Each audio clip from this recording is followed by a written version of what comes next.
Hello, good morning. Thanks so much for joining me here in my shop on February 16th, 2023. So, I think I've crossed a certain line with this radio where now I know it can work to some degree. I have a bypass arranged around a defective primary coil. Some sound comes out of the speaker. I'm able to operate the radio with a signal coming from the signal generator over there, which is a nice controlled sort of thing. So I think I think it's wise for me to invest more in this radio at this point because I have a number of approaches to making it work. One of them is the bypass thing. Not terribly great, but it's there, which is what's set up right now, and the bypass may not be working well because of other problems in the radio, which maybe I can resolve by getting rid of some of these old capacitors. Maybe that's going to pick the operation of the radio up a little bit, and maybe make the bypass thing acceptable. Plus, I haven't really attempted to optimize the bypass, so there could be some things I could do to make bypassing the second IF transformer work better. But I'm not through with the IF transformer itself. I have a couple alternatives. One is to attempt a repair. I've got an email from someone suggesting I really should go further with trying to repair that transformer. And I have an alternative. I have another transformer that I could put in. It's sitting down there by my foot in a chassis that's never gonna feel the flow of electricity again. So those are my options. So putting all that together, the picture looks like this. I should fix up the radio, the small parts. It's not a big expense, it's not a big effort, and it's not much risk at all in doing that. What is there, 10 capacitors in here to do? Then, at that point, I could remove the existing transformer. If I'm going to replace it, I have to remove it anyway, and if I'm going to attempt to fix it, I really can't work on it with it in the radio. It's too awkward. So out it would have to come. Would then examine closely and attempt a repair on the transformer itself. It's possible the break is accessible, even though I looked and looked and looked for any hint of where the break might be in that coil. I couldn't see a thing. So not too hopeful on that, frankly, which is why I haven't pursued it to this point. But that would be a normal step along the way, just in case. In fact, it is easy to repair. And of course that would be ideal. That would put the radio back to its normal operation, and that would be great. Assuming that I can't succeed in fixing the transformer, my alternative is to put the other transformer in. I have seen this done in a radio on my bench by somebody else had done it, and it was quite obvious because the size of the replaced IF cam was smaller than the original. It's quite obvious it had been done, and that radio worked. I don't know if it worked great. I can't remember now. It probably suffered some degradation in its operation. You have to assume that the radio has been designed to optimize these coils, and changing the transformer, you're going to lose some optimization. Maybe there's some compensatory things that can be done. All this is, in the sphere of my experience, just outside, just on the edge, just on the surface, the outside surface of my knowledge here, which is great. Which means I'm foolish enough to go ahead when I really don't know what I'm doing. Hey, that's the human condition, isn't it? Okay.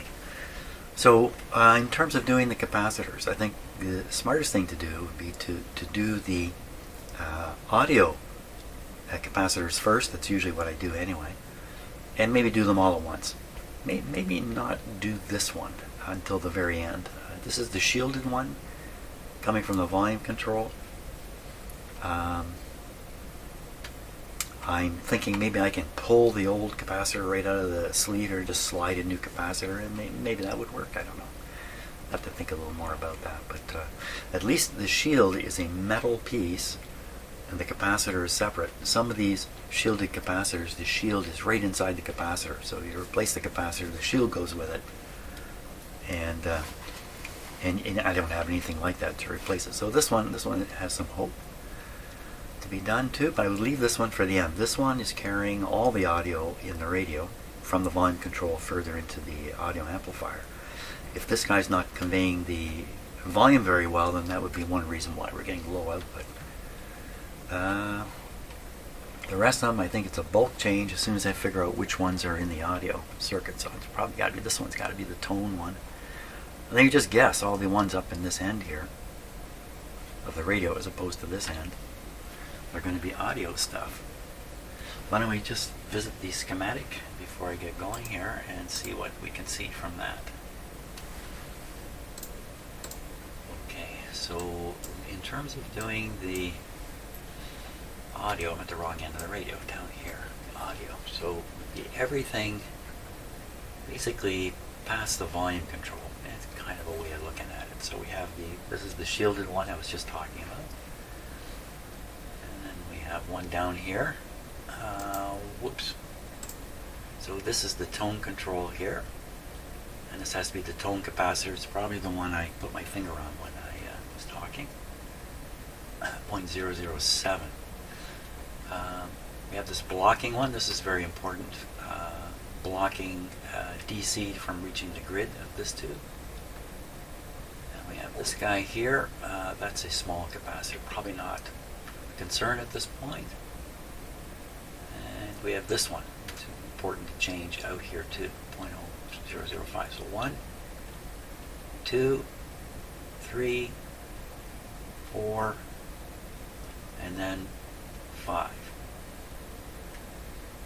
Oh, here's one back here too.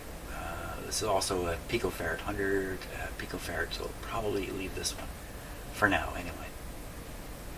Very good. What did I count? I can't remember the number I counted to. 17? 17 I think it was. Okay, let's just go at them all but this one. And we'll operate the radio, see what's doing, and then we'll change this guy and see what it's doing. And that might be the day's work here today. I don't know. Don't think I'm going to put on video the actual changing of the capacitors. It just doesn't look that interesting to me.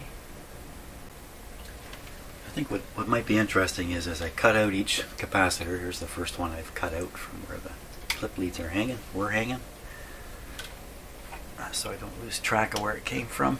I think the interesting thing would be to determine where this is in the circuit, what it's doing, and then test it on my capacitor checker here. So let's do that with the first one here. Okay, we look at the schematic. This is the capacitor I've cut out right here. See, it's just across the output transformer primary here. Probably its purpose is to quell any high harmonics that might be coming from this tube and maybe reduce the chance of some kind of accidental feedback occurring in the radio. So I think that's the purpose of it. 0.005. Slightly different on another radio, another version of this radio. 0.0035. Well, let's see. I'll test it on the tester. So this is like most of the equipment in my shop, it's a vintage tester. It's designed for work with tube type equipment. So the issue is often voltage, because after all, tubes are voltage devices. What this will do is it's going to put some voltage on the capacitor here, starting with a small voltage, DC voltage. And then if there's any current flow through the capacitor, this eye will show it by closing a bit. And when I first hit the switch here, there'll be a rush of current into the capacitor as it charges. The eye will close and the eye will open. If it opens all the way like you see it now, then we're golden. Just turning the shop light to actually makes it harder to see. What if I turn it way up? Okay, it's bright like the sun in here now. And if I stand over here, you got a good look at the eye. Perfect, there we go. Okay, so we're set for, although it says 25, it's actually 50 volts we're going to hit it with. It should open right up. That's pretty good. Not all the way. Pretty good. Pretty good for a tired, old, beat-up capacitor. That's what I really want to say. Now, We're at 150 volts this time. I bet you it doesn't open at all. So the capacitor is not shorted or anything like that. And it's too leaky to measure its capacitance, at least on this machine. So we can't verify its capacitance. So pretty, looks like it got cooked a little bit. Okay. So I'll put the new one in and we'll just move on to the next capacitor. Okay, next capacitor is the tone capacitor located right here. Connected in with the tone control. 0.007. I think this is a this capacitor has an easy time of it compared to this one, which is working hard up here, I believe. Let's find out what condition this one's in. Okay, here it is. 0.007.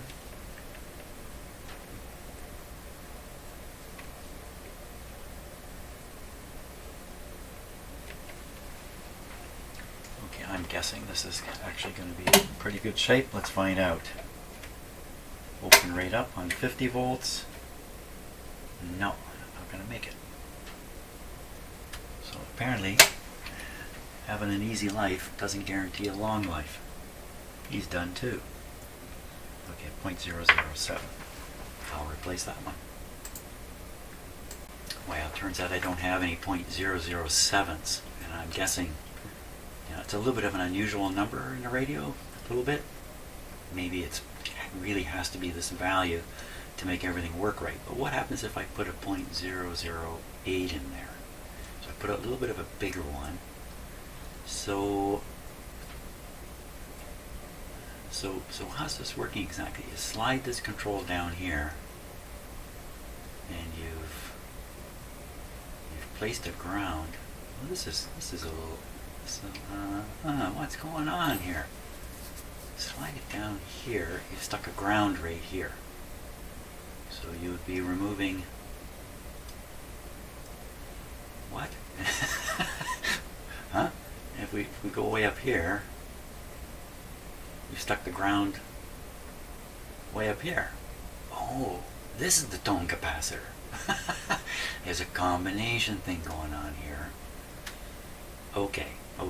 This guy, I guess I gotta do, well, I'm gonna do one after the other. Okay, I don't know what this guy's doing. This is the tone capacitor though, 0.01. So I'm gonna put a 0.08 in here. I don't know, bigger feels better than smaller. I'll put a 0.08 in here, probably won't make any difference anyway. We'll go after that one next. Okay, so I've just changed this one here, and this is the next one to go after, the real tone control. It's a hey,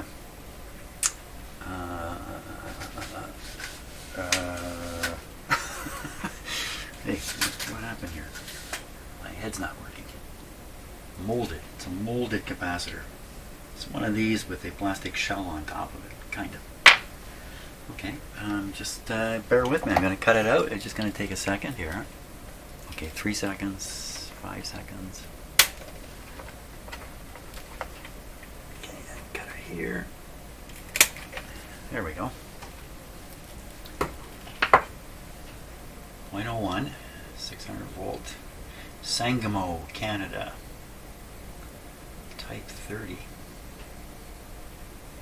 Has an arrow here pointing at this side. So this is probably the outside foil. And right, I don't know. Won't worry about it. On here. In case you're wondering, when you charge these capacitors up, aren't they a little dangerous? Well, these ones, they don't hold charge because they're leaky. But this control, when you drop it, when you let go of it, spring load, you let go of it, it puts a short on here. So it bleeds off any charge that might persist in a better capacitor. Okay, let me get in position here. Are you ready?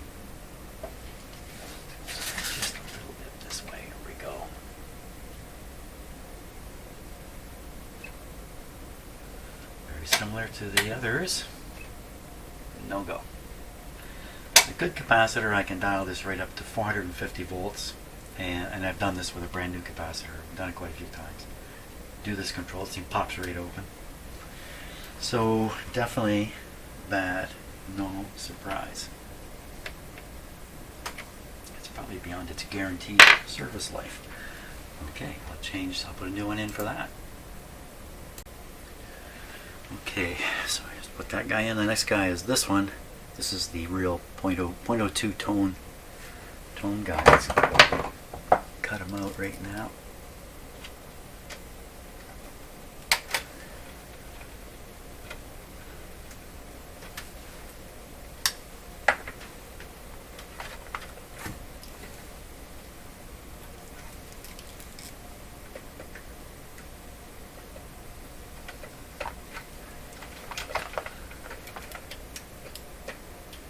I want to make sure I cut one thing.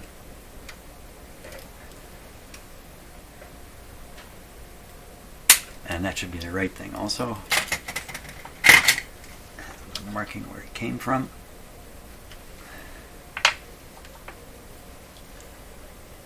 The other end was down here. 0.02, just like on the schematic. Let's give them a test.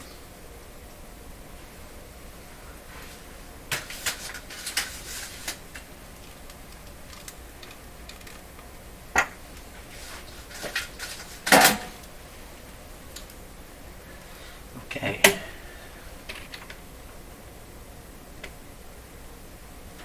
So this guy has the pressure of the plate voltage on it.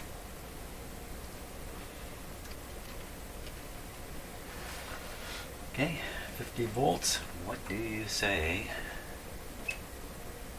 Oh, can't even do 50. Just cracked open a bit. You can't see it on camera, but I can see it's a hairline opening there. No reason to go any higher in voltage. This is a bad one compared to the others. They're all bad. It's just extra bad. Okay, I'll put a new one in there. I think I might have misspoke there about which capacitor I was doing. It's obviously time for a break for me. This is the one I just did and just tested, this 0.02. And the important thing about this one is if it's leaky, then some of the B plus pressure will find its way to the other side here and start pushing on the grid of the output tube. That's not good. Now let's just take a moment and look at how is the cathode.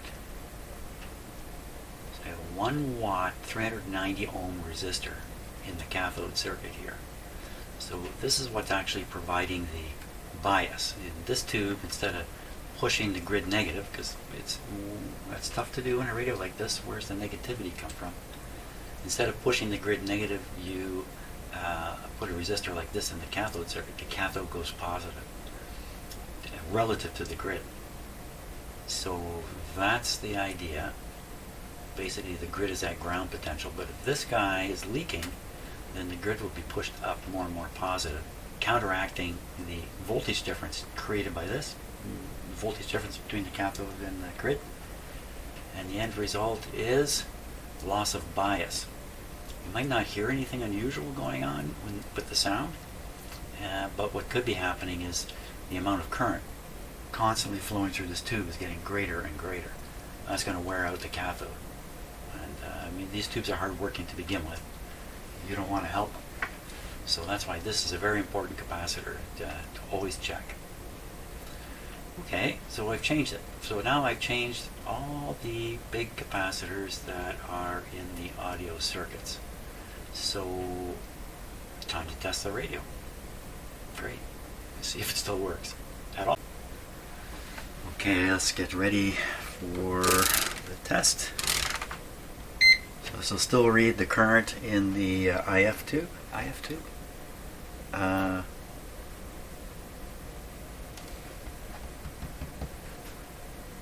Right. Yes, current in the plate of the IF tube.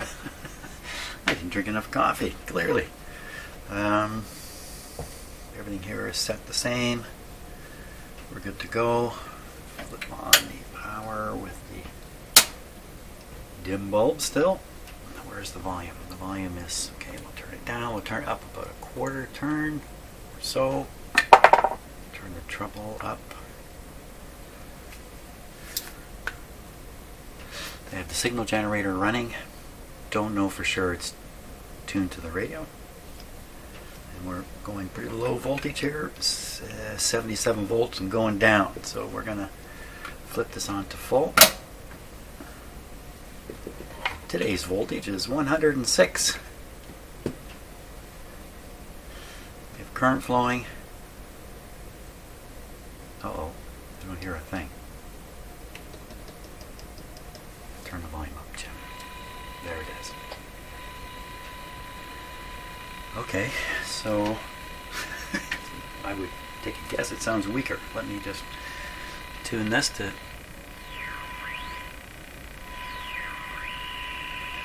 So this is now a moderate signal fed into the antenna, but the volume is turned up full. I still have this capacitor to do here. And the tone? Well, it's hard to appreciate the tone when you're listening to one single frequency, but it's obviously doing something. Okay, that guy's next. That's the last one to do. Let's do it and we'll see what happens now. Sort of make a mental note here of the volume. With the volume full, I'll just leave this all running. Okay. Unfortunately, our sound memories are terrible, but I'll remember that volume. So it looks like it'd be pretty easy to take this whole bracket off here and work with the outside of the radio.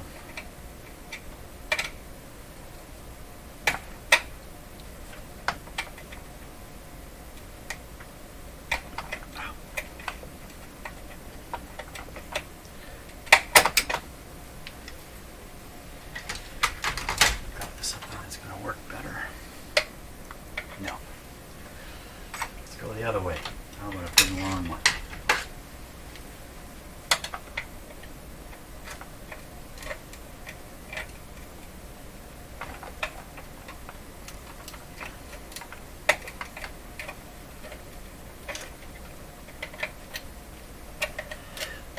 Wow, okay.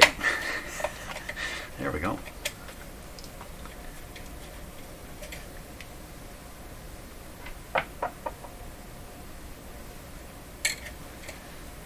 Now we've got three.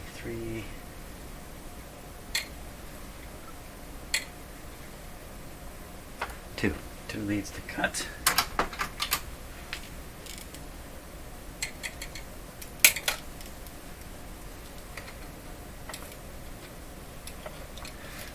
I guess it would be reasonable to wonder if putting a capacitor inside a metal shell like this somehow helps it. Ooh, it doesn't look like I'm going to get that out of there very easy. It's not exactly slid in there. Okay, we'll worry about that in a moment. Let's test it. It's unusual how that's done.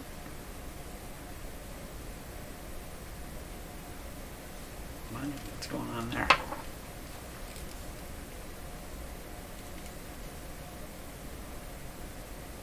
Huh.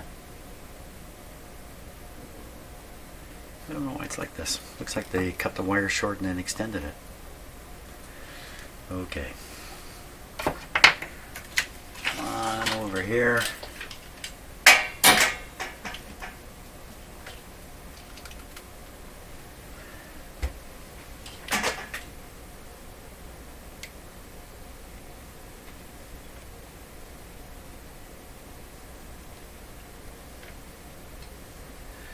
Volts. What do you say? Okay, about half open.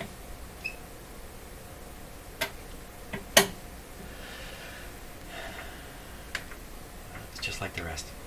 The big metal shield hasn't done any good. You know, these things come out of the factory. They attempt to clean all the ionic or conductive materials out of the paper that they're making this with, but you can only go so far. So there's a little bit of dirt left in the papers that they make these things out of, and maybe even that alone can so I think this is just rolled around it.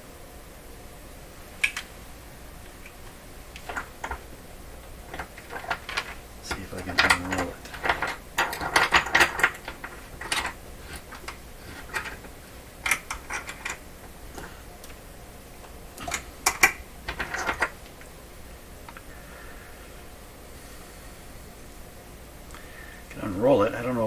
it back up.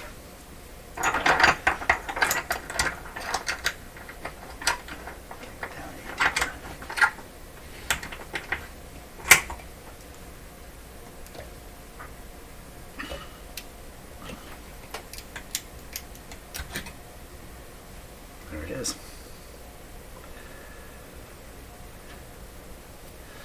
Okay, so I'm going to take a peek at the schematic here. What size is that capacitor? That capacitor is a 0.005. So let me get a 0.005 here.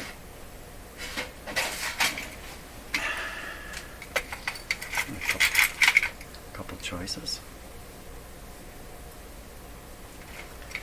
Where did the bracket go? What do I do with the bracket? How can that just disappear? Yeah. No, this isn't the part I need. I need, oh, son of a gun. Just like that. It's gone. Disappeared. Okay, I got that down. Okay, hunting didn't take long. It's still here. Put that like that. Roll it in there. Now I could use that one that's like this. I mean, it's the same thing, really.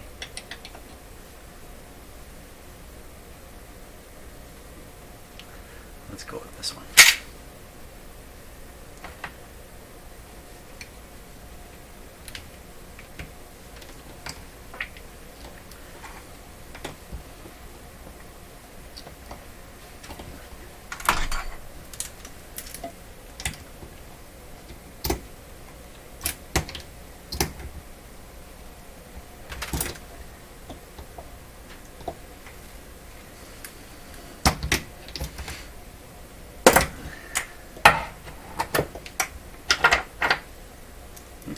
Rolled up pretty good. Okay, be able to put that back in. Like so, like so. Okay, I'm going to install this, and we'll carry on.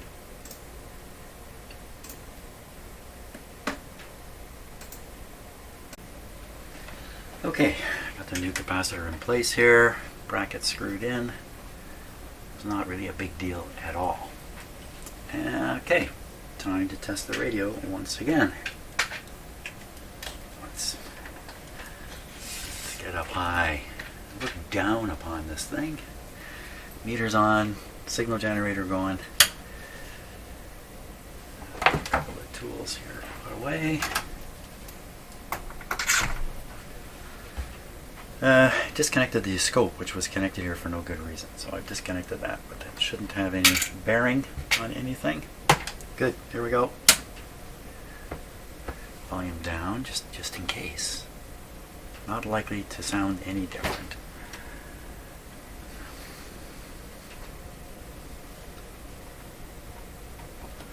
Be interesting to see if it's still on the same frequency. 960. Okay, so we're at the full voltage here. See the tube current is the same as it's been. This might be a little low actually.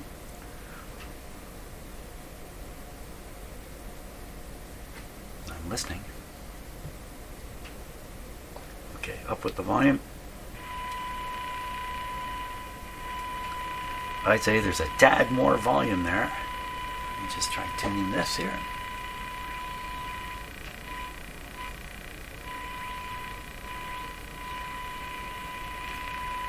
Wow, should we give the antenna a try? Why not? Why not give that antenna a try? Disconnect from there. Still lots of capacitors in here. Could be the front end is weak, out of alignment, or who knows what. That could be why the radio's quiet. It could have nothing to do with the bypass, but you know, fat chance on that. But it's possible. This is the outdoor antenna, which I'm sure I've got switched off right now. Ooh, what was that big click? What was that?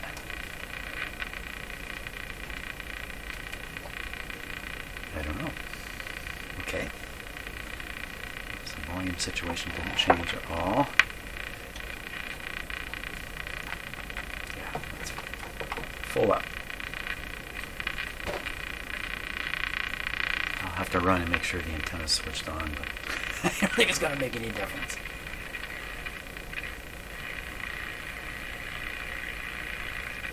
It is receiving, it's just very, very quiet.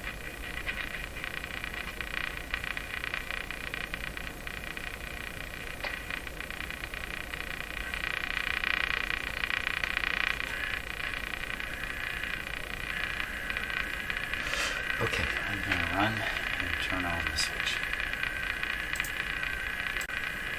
Okay, well, it turns out the switch is on. This is it. I have another antenna. I have a loop antenna behind me here that I often use with AM radios because the outdoor wire antenna never works well. It just never does the job. The loop antenna can produce a really good signal. It's a tuned antenna. It's a big one. I'll show it to you in a second here. So we're going to use a balanced antenna. We have to do things a little differently here. The antenna connections.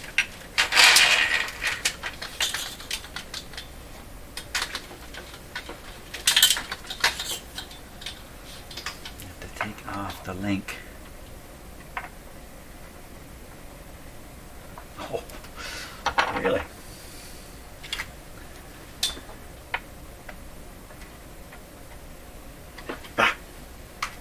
Too small, too big.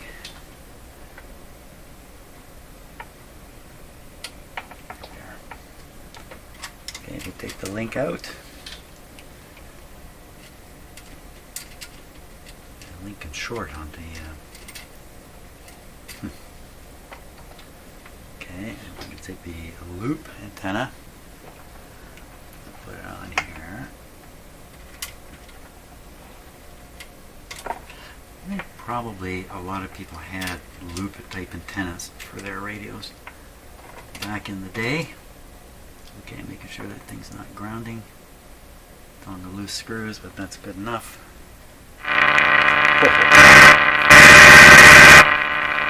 Watch the speaker. It's not as dramatic on the video as it is here. I shake the dirt out of it. Wow, look at the volume we're getting here. I hadn't even tuned the antenna. Okay, let's see if we can tune in a station. They should be right in this area here.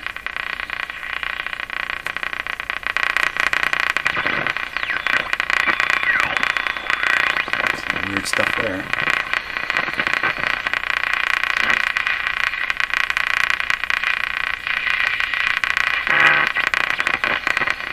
Okay, now I'm going to tune the antenna a bit. Too bad for the interference. The antenna is aimed the wrong way too.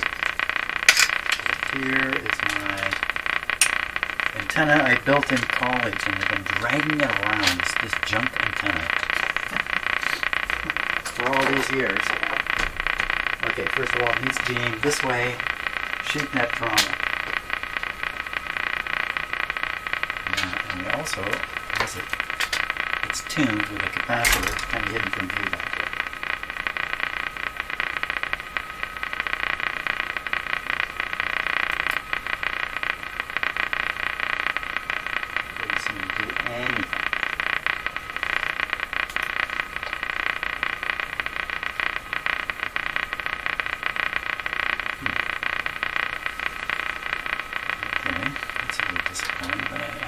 Some radios where just for some reason the antenna doesn't seem to peak. Okay, I've got to aim the right way now, so maybe we can get something here.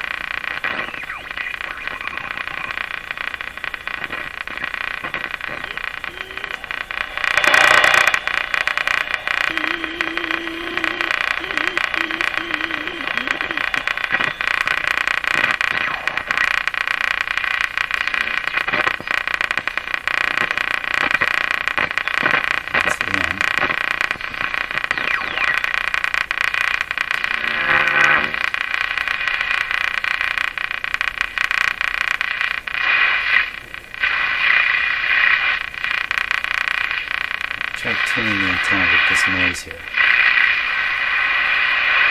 Okay.